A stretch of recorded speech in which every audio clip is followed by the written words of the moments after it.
On pourrait croire que pour les enfants, la vie est simple. Ils peuvent jouer, rire, ils sont libres. C'est normal, ce sont des enfants. Et nous aimerions que ce soit comme ça pour chacun d'entre eux. Sauf que la vie n'est pas un conte de fées et parfois, l'enfance peut être assombrie par la violence. Avant que ça arrive, nous avons le pouvoir d'agir et de changer les choses. Chaque enfant dans sa vie peut être confronté à une forme ou l'autre de violence. Outillons-les pour qu'ils puissent la reconnaître et réagir. Si vous ne savez pas comment intervenir, les organismes Espace sont là pour vous guider. Nous offrons gratuitement des ateliers de prévention aux enfants et aux adultes de leur entourage. Notre approche favorise l'autonomie, la confiance en soi, l'affirmation, le courage et l'entraide. Notre expertise unique en matière de prévention de la violence faite aux enfants est reconnue et a fait ses preuves. Ensemble, nous pouvons faire une différence dans leur vie.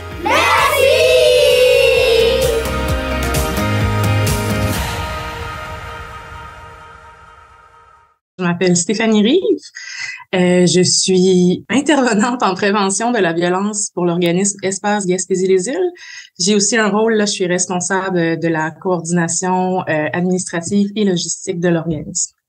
Alors, est-ce que tu pourrais nous faire un reflet un peu de qu'est-ce que fait l'organisme et c'est quoi votre rôle dans la société? Oui, tout à fait. Donc, l'organisme, première chose qui est importante à mentionner, depuis 1999 qu'on existe, donc sur le territoire de la Gaspésie et des îles de la Madeleine.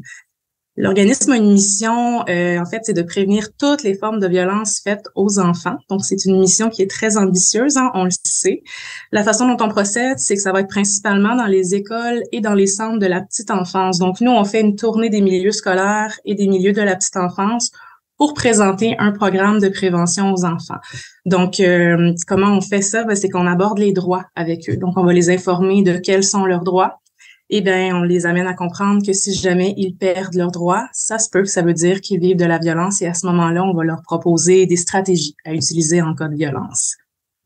Alors, est-ce que tu pourrais nous faire aussi un constat pour qu'on sache un peu, qu'on se situe comment au Québec et peut-être même en Gaspésie, île de la Madeleine, je sais pas si ça peut se chiffrer ou comment est-ce que ça peut être apporté, mais de la part de violence qu'il pourrait y avoir dans notre milieu. Oui. En fait, j'ai pas de chiffre exact pour la Gaspésie. Par contre, au niveau du dernier portrait là qui avait été fait à l'ensemble du Québec, on parle d'une personne sur 3 qui va vivre une forme de violence ou une autre pendant son enfance. Donc, c'est un chiffre qui est assez important, une personne sur 3. Ce qui veut dire que dans le fond, les organismes Espace qui sont un peu partout sur les territoires au Québec, le rôle, comment est-ce que tu parlais de comment vous pouvez faire la prévention, mais à partir d'un moment donné, est-ce que vous intervenez aussi quand vous détectez? En fait, notre premier rôle est vraiment la prévention de la violence. Quand on va visiter un milieu scolaire ou un milieu de la petite enfance, on va pas que rencontrer les enfants. Donc, ça va vraiment être important que tous les enfants du milieu reçoivent le programme, mais il va y avoir aussi des ateliers de sensibilisation auprès du personnel scolaire. Donc, ça, c'est automatiquement, le programme, il se donne sous 3 volets, un aux enfants, un aux adultes du milieu, puis il y a aussi un atelier aux parents. Donc, on va procéder de cette façon-là. Évidemment, nous, l'intervention, c'est pas dans notre mission. Par contre, souvent, ça va être une conséquence. Donc, en fait, je vais l'expliquer plus clairement. Ce qu'on va vivre parfois, c'est qu'en abordant le sujet de la violence de façon aussi ouverte avec les enfants, en leur parlant de qu'est-ce que c'est, quels sont leurs droits, quelles sont les stratégies qu'ils peuvent utiliser, parfois, ça va faire en sorte qu'on peut recevoir une confidence d'un élève. Donc, un élève va choisir de partager qu'est-ce que lui, il a vécu parce qu'il pense que c'est de la violence. À ce moment-là, nous, on va s'assurer vraiment de faire des références dans le milieu du mieux qu'on le peut. On va s'assurer aussi avant de quitter le milieu qu'il y a une personne pivot, donc dans l'école, un adulte de confiance que l'enfant aura identifié, qui va être au courant avant qu'on quitte le milieu. Donc, on va procéder à des références, évidemment, mais avec des jeunes enfants, là, c'est un peu plus compliqué là, que, par exemple, avec des adultes. D'accord. Puis c'est quoi? Parce que j'imagine que c'est basé sur...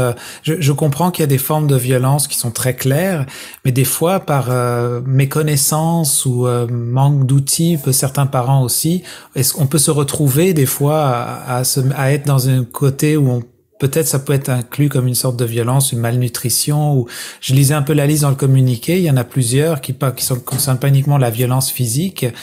Comment est-ce que justement, je comprends que vous faites de la prévention pour informer, mais c'est basé sur des lois que fait le gouvernement ou qui disent bon ben ça on le classe comme tel, ça on le classe comme tel, ou c'est peut-être des organismes comme vous qui faites cette démarche-là? Ben, j'aurais de la difficulté à vous dire qui a classé les formes de violence et pour quelles raisons. Nous, de notre côté, on va vraiment aborder toutes les formes de violence, donc autant avec les enfants qu'avec les adultes. Donc, on va parler de la violence physique, évidemment, on va parler de la violence psychologique, on va parler de l'intimidation aussi, parce que la violence entre enfants, ça peut aussi être possible dans certaines situations. Donc, on va tenter d'apporter une distinction entre le conflit et l'intimidation. Donc ça, c'est une chose qu'on va aborder avec eux. On va aborder la violence sexuelle également. On va parler de la violence conjugale. Avec les enfants, on va parler plus d'exposition à de la violence conjugale. Donc, dans la plupart des cas, oui, ces violences-là sont quand même bien, je dirais, définies par des lois, entre autres la loi de la protection de la jeunesse qui nous dit bien qu'est-ce qui est considéré là comme tel type de violence ou, par exemple, qu'est-ce qui va venir nuire au développement et à la sécurité d'un enfant. Donc, c'est sûr que ça, à cet effet-là, il y a des définitions assez claires. Du côté de la violence en général, ben oui, effectivement, parfois avec les adultes aussi, ça va être important qu'on vienne faire une définition distincte parce que pour bien agir sur la violence, c'est important qu'on en ait la même définition puis qu'on la comprenne de la même façon. Donc, on va aborder là, la dynamique des abus de pouvoir, qu'est-ce que ça signifie, la différence avec la colère et l'agressivité, par exemple. Donc, c'est des distinctions qu'on fait pendant nos ateliers. Donc, je comprends que si vous êtes toujours là sur le terrain, c'est parce qu'il y a toujours un besoin. C'est pas comme si c'était quelque chose. Est-ce qu'on va vers une amélioration quand même au fur et à mesure des années, ou c'est peut-être quelque chose qui n'évolue pas vraiment? C'est quoi le constat? Je saurais difficilement vous dire si la violence est moins présente. Je crois que définitivement, par exemple, si je vous donne vraiment un exemple concret que les chiffres nous démontrent au Québec, la punition corporelle est de moins en moins utilisée chez les enfants. Et ça, c'est une distinction entre la punition puis qu'est-ce qui devient de la violence physique. C'est un peu plus difficile à faire quand on est adulte, puis surtout quand on est en position d'autorité avec les enfants. Donc, on voit que quand même, depuis les 20 dernières années, il y a une diminution significative de l'utilisation de la punition corporelle. Donc, à cet effet-là, je dirais que oui, on a fait un pas vers l'avant. Par contre, ce qu'on voit maintenant, c'est qu'il y a quand même des nouvelles formes de violence qui apparaissent. Si je vous parle, par exemple, de la cyberviolence, des choses qui peuvent se passer en ligne, l'intimidation qui peut se faire en ligne et qui peut impliquer qu'un enfant n'aura jamais de moment où il va être tranquille chez lui à la maison parce que ça va se poursuivre quand il sera plus à l'école. Donc, on voit quand même des nouvelles choses, des nouveaux besoins ressortir dans les milieux. Nous, de notre côté, on va pas recevoir nécessairement de demande directement d'une école. Donc, c'est-à-dire qu'on fait une tournée du territoire. Donc, on va passer dans les différentes écoles en moyenne aux 4 à 5 ans. Notre but ultime, ce serait d'y arriver aux 3 ans pour qu'un enfant puisse recevoir le programme 2 fois pendant son parcours primaire parce qu'évidemment, selon l'âge de l'enfant, le programme va évoluer. Et d'année en année, on va aussi se tenir au goût du jour puis ajouter des nouvelles formes de violence ou des nouvelles formes que les enfants peuvent vivre. Mais je crois qu'on a encore beaucoup de travail à faire, malheureusement. Puis là, on se parle parce que il y a eu, c'était hier là, pour les gens qui nous écouteront pas, il y a pas longtemps, il y a eu la journée justement pour contre la violence, avec la journée des enfants dans le fond. Et de quelle façon ça s'exprime? Je sais qu'on parle du mois de novembre, mais on parle aussi de ruban bleu dans le communiqué. Peut-être des gens sont déjà habitués à ça, mais on le fait savoir publiquement et j'ai vu que vous aviez même des revendications aussi au niveau de ce niveau-là. Peut-être parce que vous auriez besoin d'encore plus d'un coup de main. Est-ce que c'est le cas? En fait, pour nous, chez Espace, la Journée nationale des enfants, donc qui a lieu le 20 novembre, est devenue un espace plus où on va aller de l'avant dans les médias, où on va prendre la parole, où on va tenter d'obtenir une tribune pour parler des droits des enfants et les mettre de l'avant. Parce que ce qu'on voit, c'est qu'ils sont encore beaucoup trop bafoués. Tantôt, vous parliez entre autres de malnutrition. Évidemment, la violence, c'est pas la seule problématique à laquelle les enfants font face. Et dans la Charte des droits, évidemment, il y a des choses il y a vraiment là, des alinéas qui vont concerner chacune, je dirais, chacun de ces droits-là, finalement. Donc, la Journée nationale des droits de l'enfant, pour nous, c'est un moment qui est important. C'est un moment où on va rappeler aux gens que les enfants ont des droits, pardon.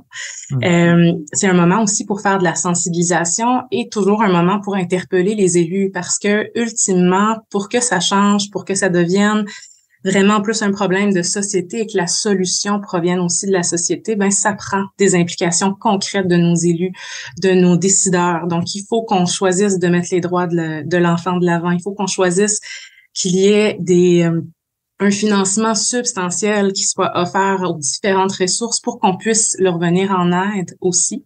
Donc ça, c'est important. Donc pour nous, c'est vraiment un moment où on va tenter de rappeler aux gens. De notre côté, nous, chez Espace, bien évidemment, il y a toujours des choses qui vont circuler à l'interne. Il y a certains organismes qui vont parfois organiser certaines activités. Dans nos territoires, à nous, souvent, les villes vont s'occuper, les municipalités vont s'occuper là de souligner cette journée-là avec des activités. Mais pour nous, c'est devenu vraiment plus un espace de revendication. D'accord. Et si on pouvait soulever, vous aviez quelques points de revendication, ça serait lesquels? Ben, tout d'abord, qu'une charte des droits des enfants soit adoptée au Québec de façon officielle. Donc ça, c'est très important. C'est une chose qu'on va demander au gouvernement. On va leur demander aussi que la protection des droits des enfants et la prévention de toutes les formes de violence deviennent une priorité, puis ce, à tous les paliers gouvernementaux. Donc, c'est important qu'on en soit conscient, que ce soit une priorité dans notre société pour que ça évolue. Et finalement, on va demander au gouvernement d'injecter un financement substantiel dans l'ensemble des organismes d'action communautaire autonomes qui vont contribuer au maintien du filet social. Parce qu'on sait que la prévention de la violence, elle se fait à tous les égards, elle se fait dans le quotidien et les enfants sont particulièrement vulnérables. Mais on sait qu'ils peuvent être touchés par plusieurs problématiques sociales et le filet social, bien, il est large puis il faut y contribuer là, pour que on puisse mettre des solutions concrètes en place. En tout cas, c'était très intéressant. Merci beaucoup Stéphanie pour ce rajout d'informations à cette journée qui a eu lieu. Mais merci beaucoup. Vous écoutez votre reflet d'ici. Revoyez tous nos reportages sur notre site Internet. Venez visiter la boutique Ariane Turbide et découvrez un univers de cadeaux à offrir à l'être cher. Notre grande gamme de choix de bijoux pour aller lui vous permettra à coup sûr de personnaliser chacun de vos cadeaux.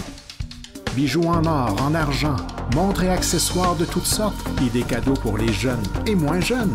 Venez découvrir nos exclusivités en boutique. L'équipe de la boutique Ariane Turbide se fera un grand plaisir de vous servir et vous conseiller judicieusement.